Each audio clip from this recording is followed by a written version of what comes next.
This program contains true stories of rescues. All of the 911 calls you will hear are real. Whenever possible, the actual people involved have helped us reconstruct the events as they happened.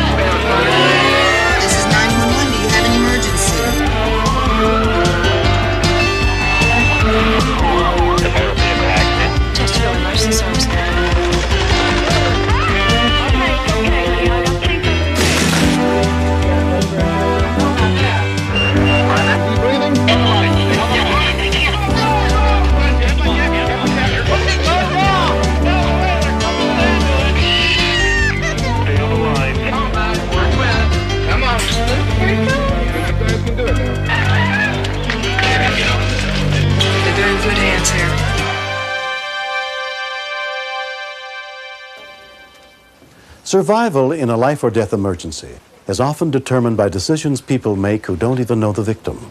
I'm William Shatner. Tonight, true stories of people around the world in unusual danger and extraordinary efforts to save them on Rescue 911. We begin on a cool and cloudy day at a small airport outside Portland, Oregon. Most of the footage in this story was taped as events unfolded on June 15th, 1991.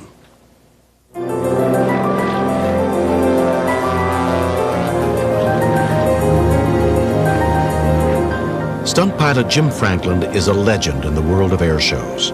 For 8 months, he had been rehearsing a difficult new stunt with wing walker Lee Oman.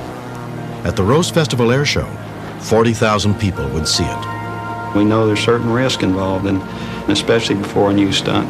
When we talk about what can go wrong and what are we going to do if it does then. I don't care who you are, how good you are, sooner or later, if it can happen, it will happen. We're going to hark back to the barnstorming days of air shows. From Ruidoso, New Mexico. At the controls of the Waco, Jimmy Franklin from Athol, Idaho. Lee Oman. Lee said to me, he says, Bill, he says, wait till you see my new act. Airplane mechanics Bill Amarata and Mike Warren were in the staging area. I says, I wouldn't miss it for nothing. I said, I'll be right up there in the hill.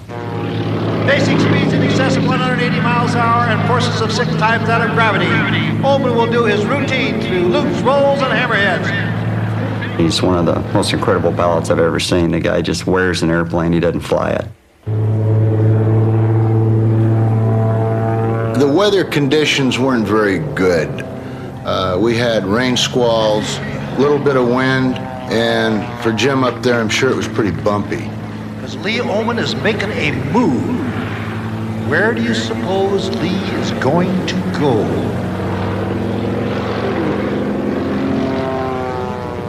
On the ground, pilot Michael Wiggins stopped working on his plane to watch Jim and Lee's new stunt. There's not many air show acts that I run up front to see because I'm usually busy with my own airplane and my own act, but it's always exciting. A good friend of Lee's, Bob LaFrance, had traveled more than 1,400 miles to see his show. It was incredible. I mean, this is the first time I'd ever seen it, and I don't know that anybody's ever even done that before, hung below the airplane. Now, if you were looking for a parachute, ain't got none. We've done the act in worse conditions as far as rough air. I was thinking that, boy, that's a lot of wind blast because he was being directed backwards by the wind, and it was taking a lot of strength.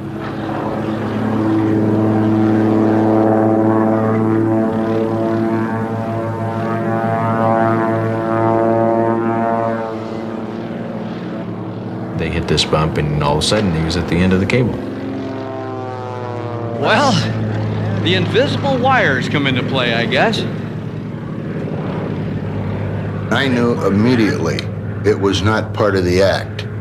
And I also knew that Jimmy can't land that airplane with Lee hanging down below there without doing bodily harm to Lee.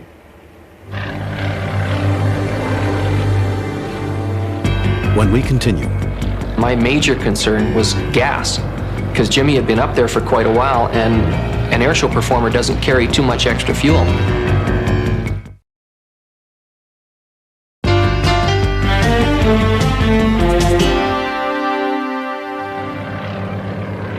When Lee Yeoman was bumped loose during an aerial stunt, he was left dangling below the plane from a slender cable.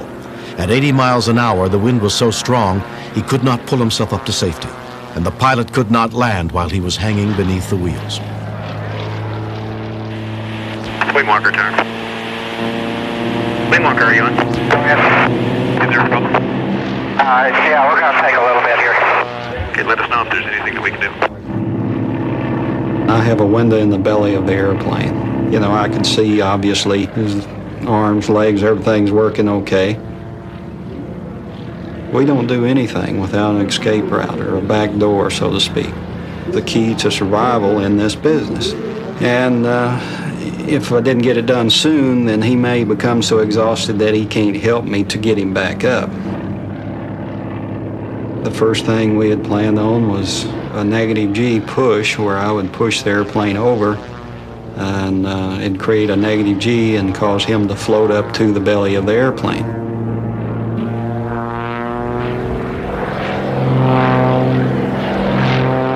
Where Lee came up to the airplane, there was no handles and he couldn't get a hold of anything, so he fell back down. Jimmy Franklin making an adjustment up there, ladies and gentlemen. I'm trying to be as gentle with him as I could, and this time I kicked the rudder on the airplane, got the tail to swinging, which in turn got him to swinging back and forth, so that he'd actually come up to the side of the fuselage.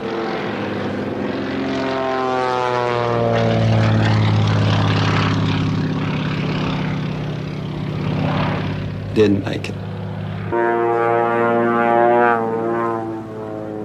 My major concern was gas, because Jimmy had been up there for quite a while, and an airshow performer doesn't carry too much extra fuel. Wing walk turn. Go ahead. Okay, we can get another steerman airborne if you think that'll work. It'll be Bud Granley and the steerman. Negative. I don't think they can help. Could we use a pickup possibly?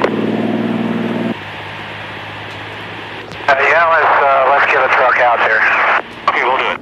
We've got our expert people attempting to come up with the right solution to this rescue problem. Bud said that he had done a pickup truck to the airplane transfer before with Jim Franklin flying, so it was decided he was going to drive, and because I knew the harness and where everything was, that I would cut the harness. As I said, the speed of the airplane will, and the pickup will have to be matched precisely. It was kind of like doing a stunt that nobody's done before, except we had no time to practice.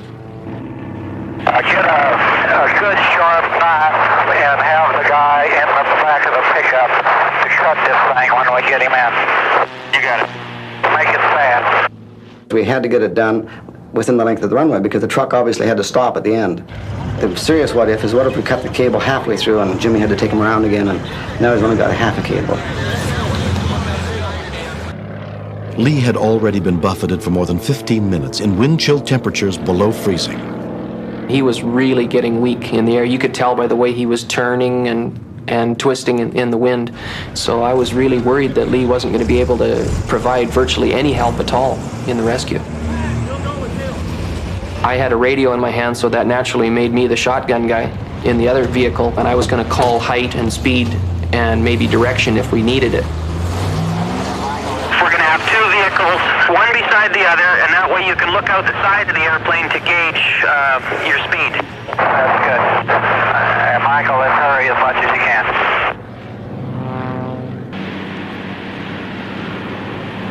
And we have people in the back of the trucks to grab a hold of him. Affirmative, we do have personnel. Is that correct? Okay. I'm going to be indicating about 65 to 70 miles an hour. Okay, rescue trucks, did you copy? We got it. I was just worried that we weren't going to be able to pull it off.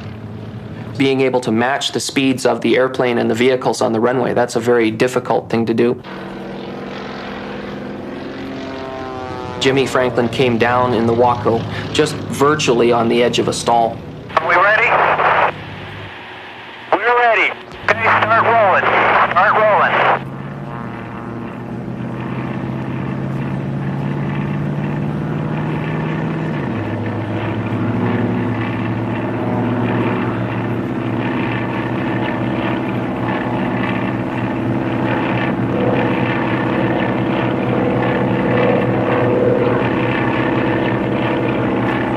Lower, Jim. Lower, Jim. Lower. Lower. Lower. Lower. Buddy.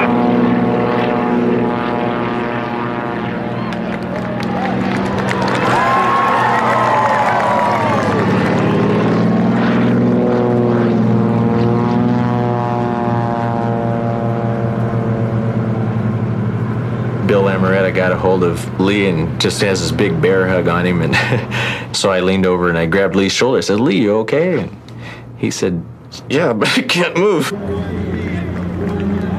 I felt just real ecstatic. Like, hey, I'm here. I'm alive. Feel good. Because of his safety cable and the skill and ingenuity of his friends, Lee Oman escaped without any injuries.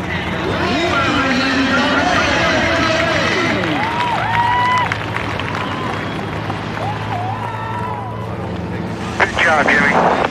You guys too. Hanging there too long. Waiting on back off again. All right. Well, hey, boss. You all right? You bet. Whew. I was saying, well, he better do something quick. He's going to run out of gas. We call it dope on a rope now, but we're incredible friends, and this incident has added something to it, and we're even closer now. Was that a show or what? Oh, something else, man.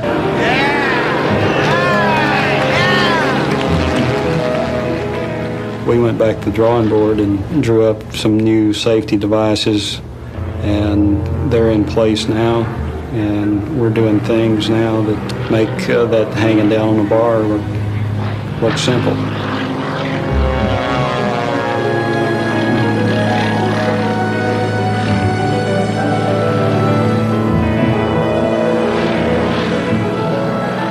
Being in the air is where I feel most comfortable at. It's the best seat in the house. It's the greatest thing there is.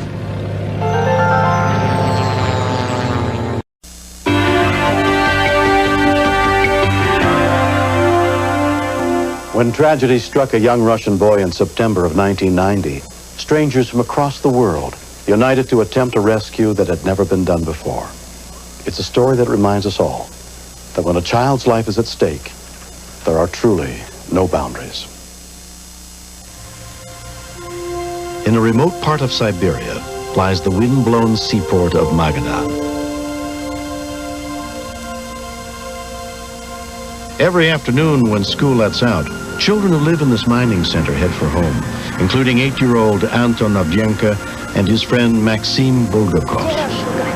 I'm лучший друг мой, Anton. My best friend is Anton, because he defends me and sticks up for me. Я его тоже защищаю. Много проводим. We spend lots of time in the yard, almost every day.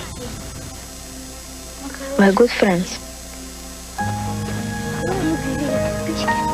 После школы я сказал. After school I said, let's go make a fire. We'll toast some potatoes and bread.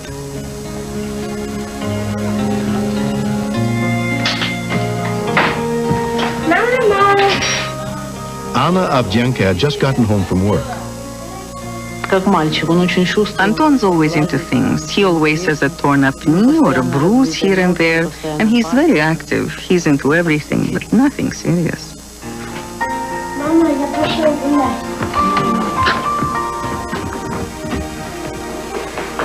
По дороге я спросила Антона. On the way, I asked Anton, oh, where are we gonna get some matches? And he said, my brother Denis and I hid some in a hole. Once they had the matches, along with another friend, they went to gather some wood and kindling from a construction site next door. За дом. Мы увидели. Behind the house, we saw some barrels with some kind of liquid. The barrels were just standing there, and they smelled kind of like oil or shellac. And I said to Anton, this liquid will burn really well. We held the barrel, and Anton put the can up to the hole. And we leaned it over hard.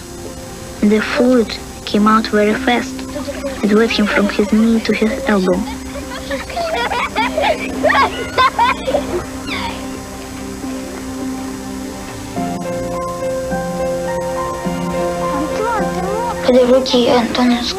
I said to Anton, go change your clothes. And he said, my mom's going to be mad at me, and didn't go. Антон, давай обольем соляркой, это очень хорошо будет гореть. Давайте, а что же налить-то?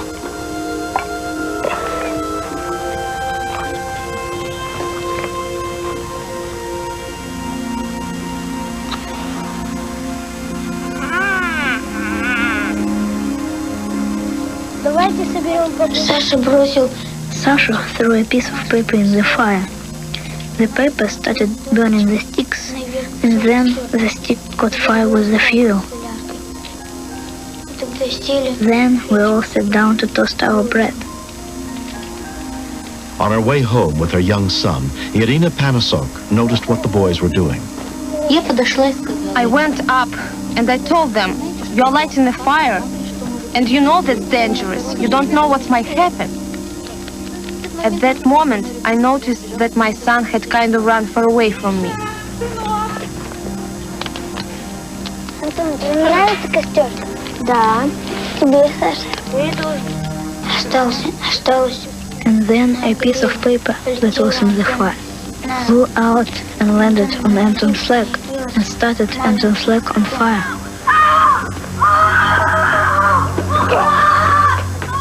Within moments, the fire had spread over his whole body, and in a few seconds, he was like a torch. The flames were higher than his head.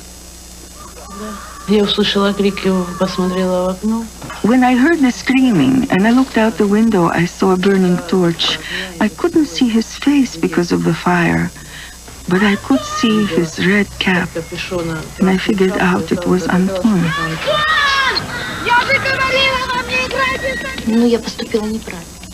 I did the wrong thing. I know that I should have wrapped him up completely in something to put the flames out. But I was in shock. I just died. I didn't know what to do. It was horrible. It was terrible, terrible memory. A truck driver who delivered water in the area saw the smoke and fire and stopped to help. Помогите! Помогите! Помогите! Антон! Антон!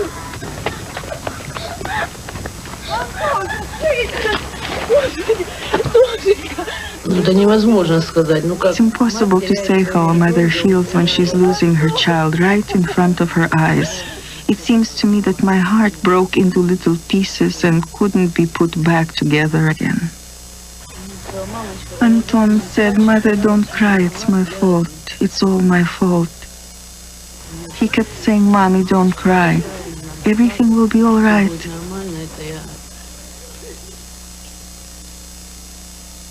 It seemed like the ground was falling away from under my feet.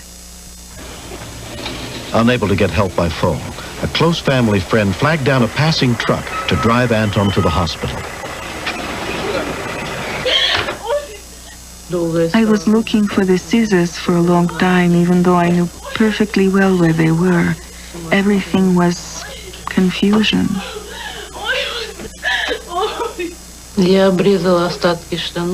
I cut off the remnants of his pants. I took off his jacket. I took off his cap. It was a horrible picture. His legs were all black and red. His left hand was injured. It was bleeding. His lower lip was broken on the left side. Everything was hanging down. It was very painful, very frightening, and very awful. Anton's father, Vladimir, was just returning home from a trip to the store. По мере приближения к дому When I started getting close to the house, I saw the truck standing at the entrance, the upset people near it. And I started getting a weird feeling that something strange had happened. But I had no idea that it had happened to Anton. I saw Anton coming out from the entrance. My throat was chalky with tears. The truck drove Anton and his father a mile to the main hospital in the area. I wish I could put myself in his place, do the suffering for him and for him to be well. Doctors at the Magadan Regional Hospital immediately rushed the boy into the first aid room. The first thought I had was, how can I leave him alone? But probably every parent has that feeling at the difficult moment when leaving one's child behind. Burns covered almost 35% of Anton's body. Doctors and nurses removed the dead tissue and did all they could to ease the pain and disinfect the wounds.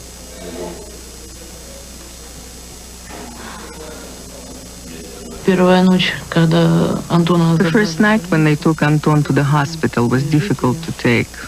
Anton was not with us.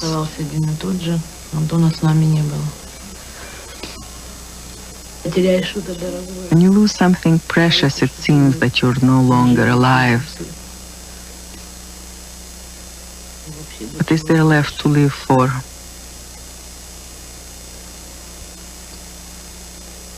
The most precious thing that we have are children.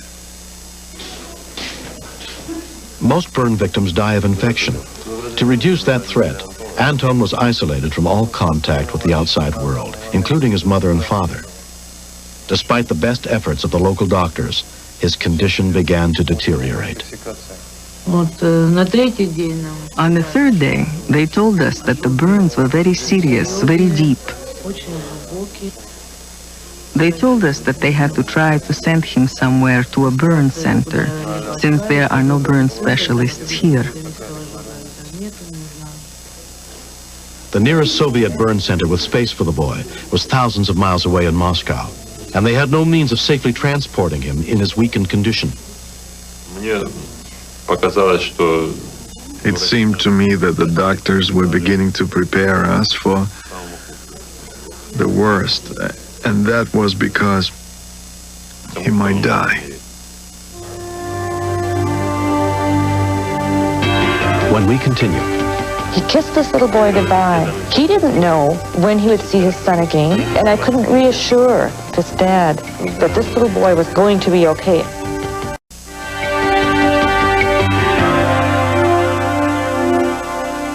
When an 8-year-old Russian child, Anton Avdyenko, was severely burned, he was taken to the main hospital in his hometown in Siberia.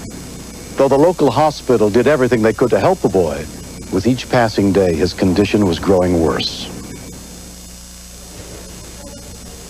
After 6 days, Vladimir could no longer stand the forced separation from his son. He noticed me and started crying a little bit and stretched his arm toward me. Papa, come to me. Why don't you come see me? I'm here by myself.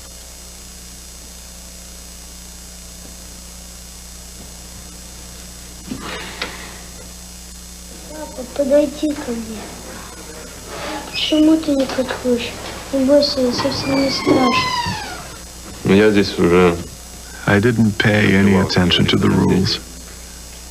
And I went to him and kissed his hand.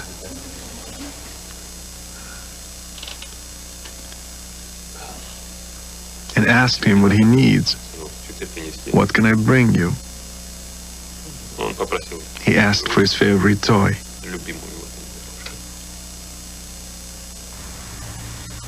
As their son's condition continued to deteriorate, Anton's parents were no longer willing to just wait and do nothing. They heard that some foreign exchange students and their American teacher were coming to Magadan. Vladimir went to meet them at the airport to ask for the Americans' help. His name is Vladimir. Я хотел просить вас помочь в беде. Мой сын... I wanted to ask you for help. У меня несчастье, у меня обгорел сын, лежит в больнице, умирает.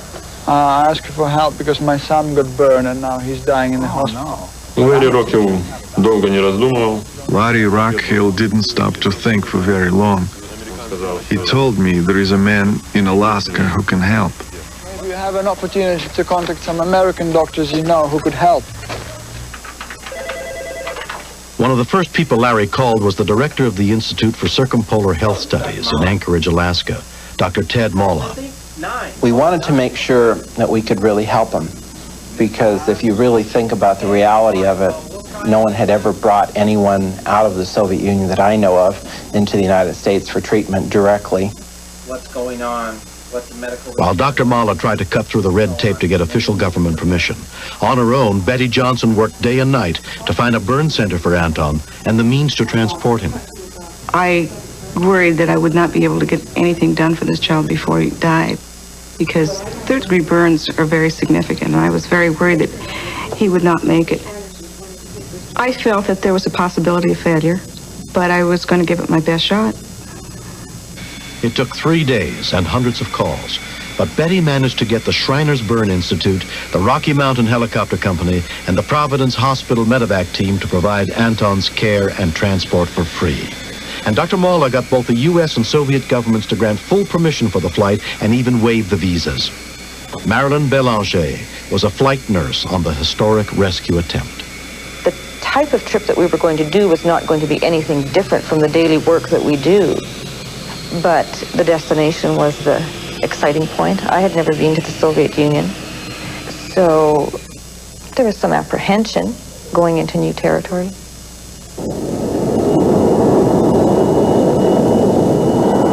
When we were flying over, we didn't think of Americans and Russians.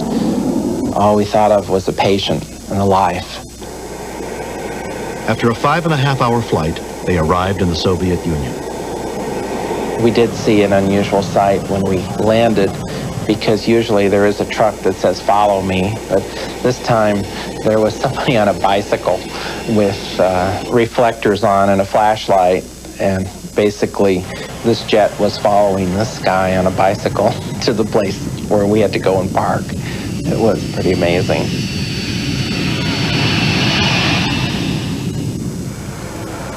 Little more than an hour after touchdown, the American medical crew arrived at Magadan Regional Hospital. Our reality is that we want to go in very quickly, take the boy, and get out.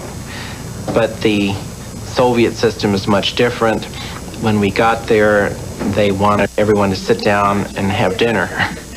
They were concerned that we had been up all night, and they just wanted to give us a little soup and rest for half an hour before seeing the patient.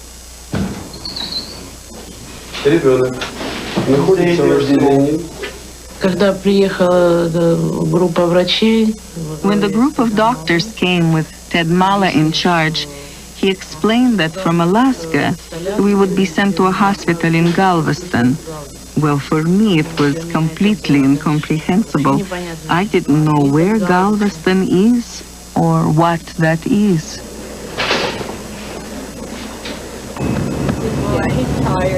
During the long drive to the airport, Anton's parents rode with him in the ambulance. A nurse gave Anton a little bear.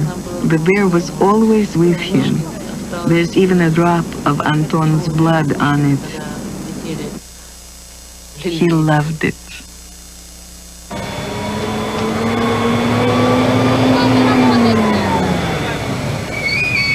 Only Anna would be able to go with their son to America. Ну, момент прощания. The moment we had to part, I kissed him. I asked him to be brave. You get where you're going. Get better, and come back soon.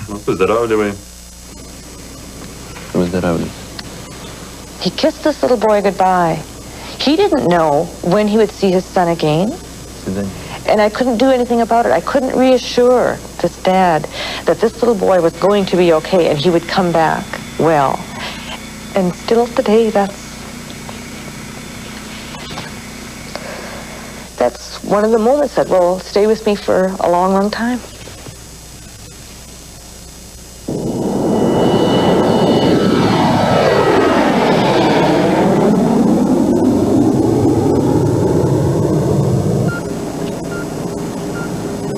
Two hours into the flight, Anton's airway started to close off. His respiration slowed down and he had to struggle to breathe. My heart was in my boots. We knew that we could not put Anton through the remainder of the flight in the condition that he was. The patient is no longer stable, his respiratory condition has deteriorated and he cannot carry on to Galveston.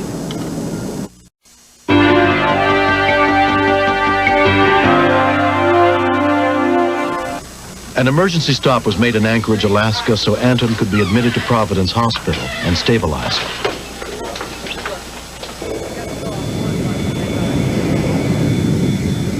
Later that day, he was transported to Galveston, Texas, where he was met by Surgeon Paul Waymack of the Shriners Burn Institute. This was one of the deepest burns we have ever seen.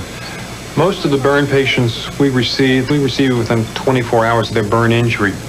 In such patients, there has not been adequate time for bacteria to invade the burn wound and cause infections. But Anton had been in the Soviet Union for 2 weeks following the burn injury, and during this time his wounds had become extensively infected with bacteria.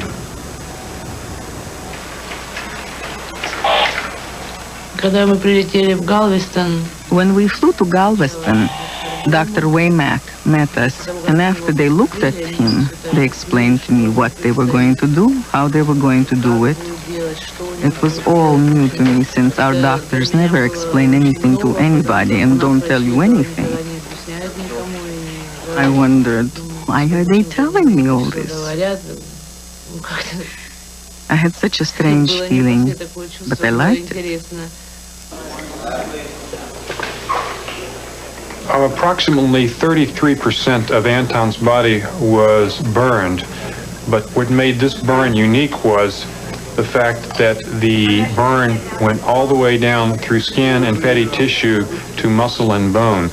So we used cadaver skin to cover the wound. It took 2.5 hours of surgery. Massive doses of antibiotics were also administered. Then the waiting began to see if he could overcome the infection. He was lying there. He was all swollen and covered with medicine. And he looked at me and started to cry a little. And I comforted him and told him not to cry because you shouldn't get your face wet with tears. It might get worse. And then, of course, I went into the hallway and became hysterical.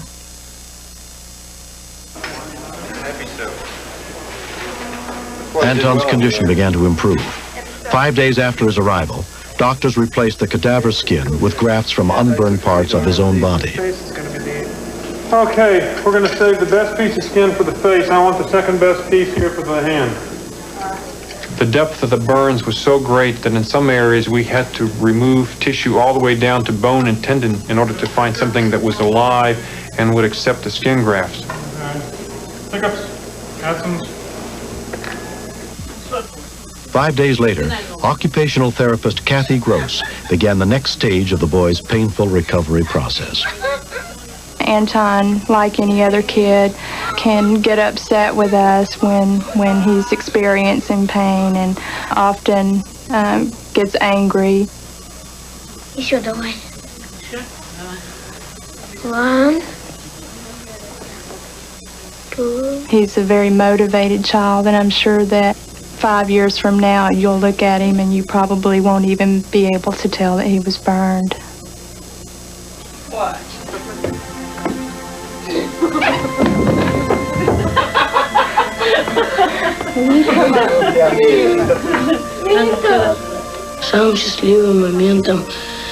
The happiest moment, I think, was that I got back up on my feet and that I came out alive. I think that the doctors who treated me in Texas were the best of all. When they did the physical therapy, it hurt. but it doesn't hurt so much now.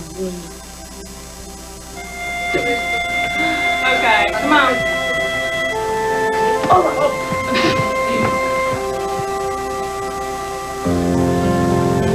After 3 weeks in America, 8-year-old Anton Avdienko was well enough to return home to Russia to be reunited with his family. It was a great joy to return home with a healthy, live child who walks on his own legs, who runs, who's happy. We're all together again. I'm very grateful to everyone who participated and for their involvement in our whole tragedy.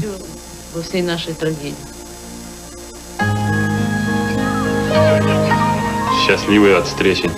We were happy to be reunited, he and I. Maybe 10 times more than usual. Чувство такое. I had such a feeling of relief that we were finally together again.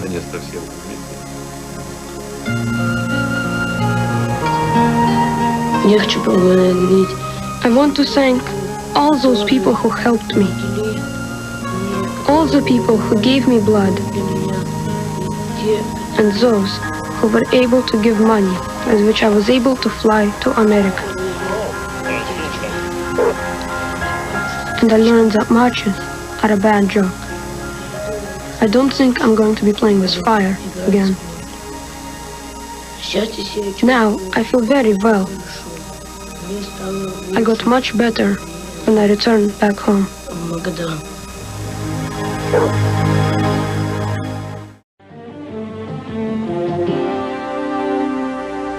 Every day across America, thousands of calls for help are made.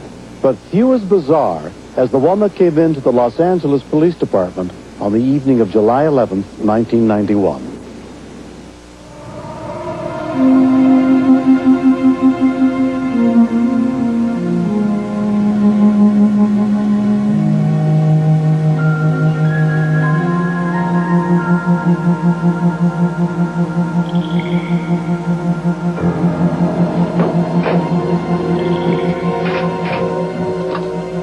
At 3:45 a.m., a restaurant's alarm was tripped at a local security company. The report of a possible burglary in progress was then relayed to the Los Angeles Police Department.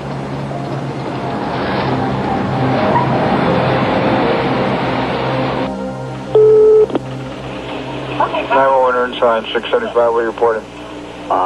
Yeah, we got a silent alarm that went off at this residence, at this location. There's a black and white outside right now. I'm the suspect. I'm inside by the front door. I'm locked in the building. I can't get out. Okay, hold on a minute. Dispatcher Mike Elling got the strange 911 call at 4:01 a.m. It took me a long time to believe what I was hearing. I thought it was a prank call at first.